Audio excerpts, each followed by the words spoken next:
Mutations are a change in the DNA sequence. The change can be as simple as a base pair insertion, exchange, or deletion, but the consequences can range from no effect to life-threatening diseases such as cystic fibrosis and sickle cell anemia.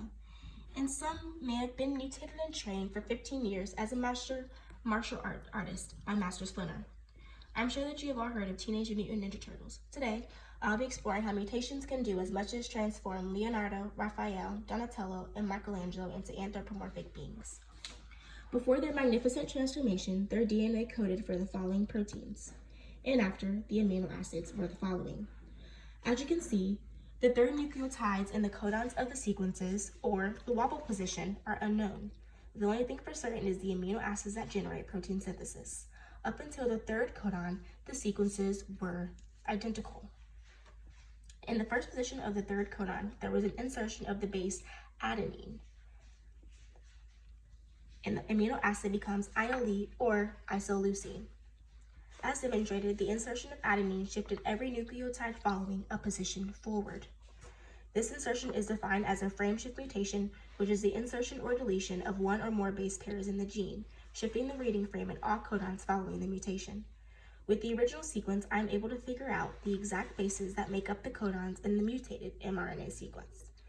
The last two nucleotides in isoleucine are uracil because it lines up with the first two nucleotides of phenylalanine.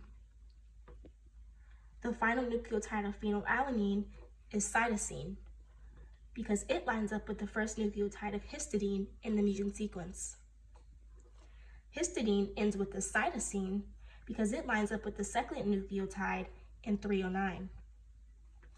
The last nucleotide in 309 is uracil because it lines up with the first nucleotide of the stop codon in the mutant sequence. The stop codon of the mutant sequence is UAA because the first two nucleotides in lysine are A and A. This stop codon emphasizes how the protein is truncated or shortened compared to the normal sequence that continues on to amino acid glycine. The last nucleotide in lysine is either a G or an A, but we cannot confirm completely because the mutant sequence has ended. Glycine can also end in either base because there is no mutant sequence to reference to confirm the final nucleotide.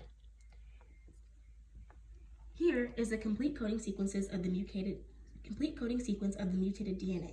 As you can see, one mutation with a single nucleotide can alter the coding sequence and therefore alter phenotypes of organisms drastically. In the case of the Teenage Mutant Ninja Turtles, they became humanoid crime-fighting ninjas. In real life, victims of mutations succumb to diseases that can change the course of one's life. That is why it is important to understand how mutations work and their effects in order to help hopefully better combat them. I hope this gives some insight about how mutations can alter a DNA sequence in its entirety.